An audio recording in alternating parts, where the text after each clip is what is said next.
BBC lê.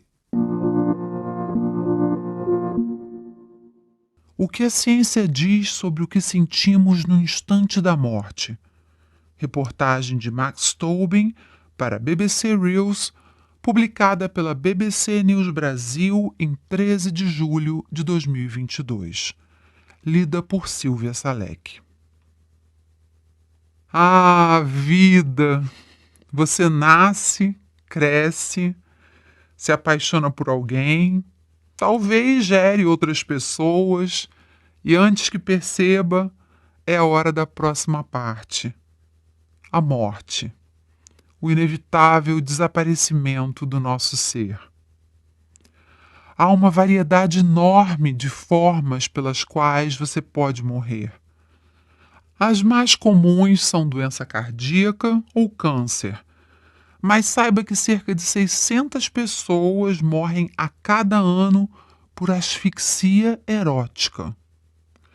Independentemente de como acontecerá, é certo que em algum momento você experimentará a morte clínica, quando a respiração e a circulação sanguínea param.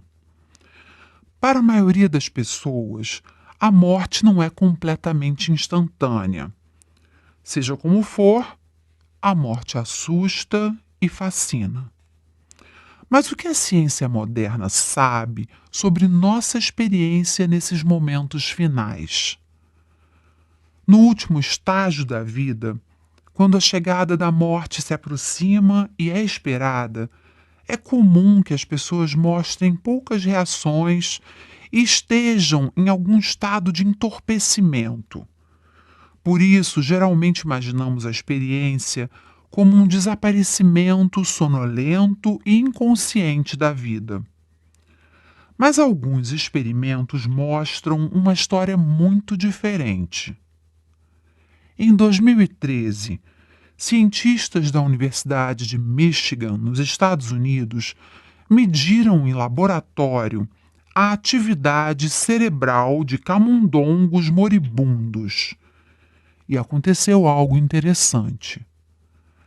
Depois que os camundongos sofreram parada cardíaca e ficaram sem batimentos cardíacos ou respiração, seus cérebros mostraram um aumento na atividade geral, com níveis baixos de ondas gama que estavam mais sincronizadas em todo o cérebro do que nos estados normais de vigília. É um tipo específico de atividade cerebral que foi associado à percepção consciente das pessoas em estudos anteriores. O experimento desafia a noção de que o cérebro fica inativo durante a morte. Em outras palavras, os camundongos podem ter tido algum tipo de experiência enquanto estavam entre a morte clínica e a morte cerebral completa. É possível que antes da inconsciência derradeira exista um período de maior consciência. E os cientistas se perguntaram o que os camundongos experimentaram enquanto morriam. E o mesmo poderia ser verdade para as pessoas? Os seres humanos têm cérebros maiores e mais complexos do que os de camundongos, mas um experimento muito interessante realizado no Imperial College em Londres, no Reino Unido, em 2018, lançou luz sobre como pode ser a morte em humanos. Os cientistas queriam investigar as semelhanças entre dois fenômenos muito diferentes. Um deles são as experiências de quase morte, que são as alucinações experimentadas por cerca de 20% das pessoas que foram ressuscitadas após a morte clínica. O outro são alucinações causadas pela dimetiltriptamina, a DMT, uma droga psicodélica que gera de forma confiável um amplo espectro de efeitos subjetivos nas funções do cérebro humano, incluindo percepção, afeto e cognição. A DMT é encontrada em várias plantas, entre elas a ayahuasca, usada nos rituais do Santo Daime, mas também pode ser produzida em laboratório. Os participantes do estudo receberam doses de DMT e, depois de voltarem à realidade, foi pedido que eles descrevessem suas experiências usando a lista de verificação comumente usada para avaliar experiências de quase morte.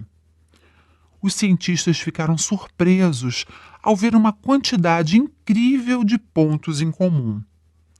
Ambas as experiências de quase morte e DMT incluíram sensações como transcendência de tempo e espaço e unidade com objetos e pessoas próximas.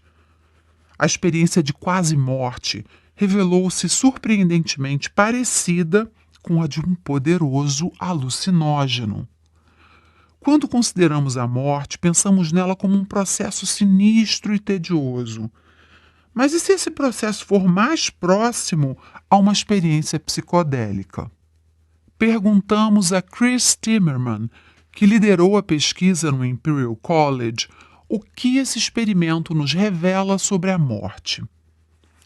Acho que a principal lição da pesquisa é que podemos encontrar a morte na vida e nas experiências de vida, disse ele.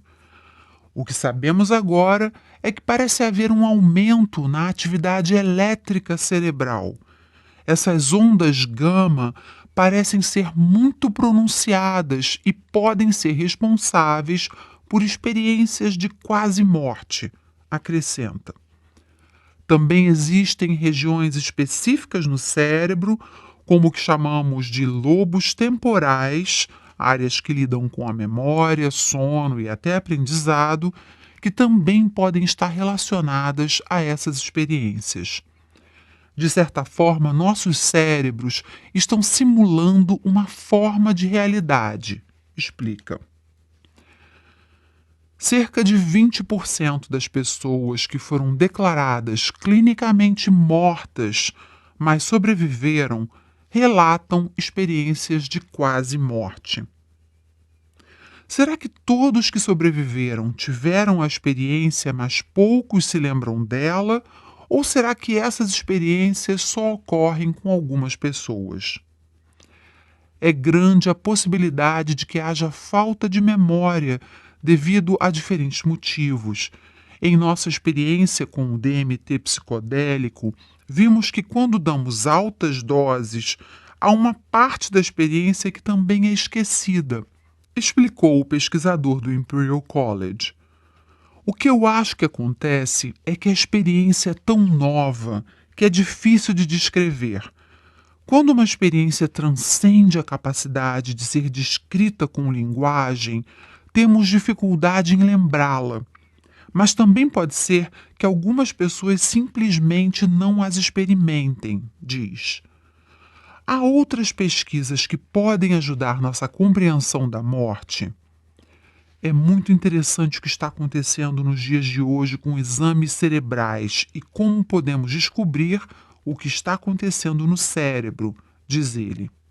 Para isso, é possível que, em algum momento, nossas técnicas de imagem cerebral se tornem tão avançadas que possamos ler a mente das pessoas para chegar perto de entender quais são os mecanismos cerebrais que sustentam essas experiências extraordinárias e incomuns, diz.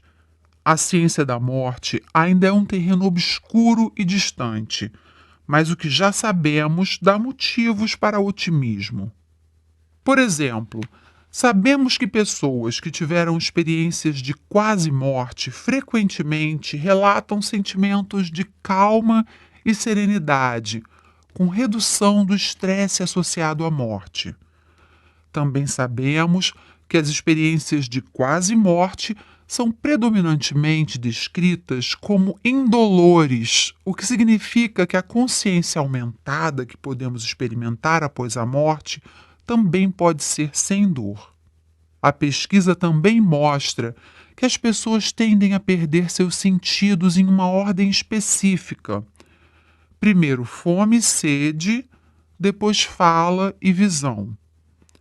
A audição e o toque parecem durar mais, o que significa que muitas pessoas podem ouvir e sentir os entes queridos em seus momentos finais, mesmo quando parecem inconscientes.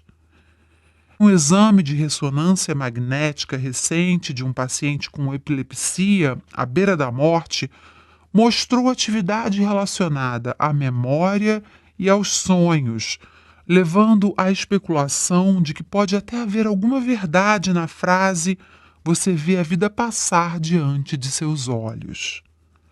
Finalmente sabemos por esses experimentos que a experiência da morte pode envolver uma consciência elevada, possivelmente alucinatória, uma última viagem psicodélica antes do nada derradeiro. Em uma sociedade como a nossa, onde tendemos a negar a morte e tentar varrê-la para debaixo do tapete, acho que essa é uma das grandes lições que a pesquisa psicodélica pode nos dar.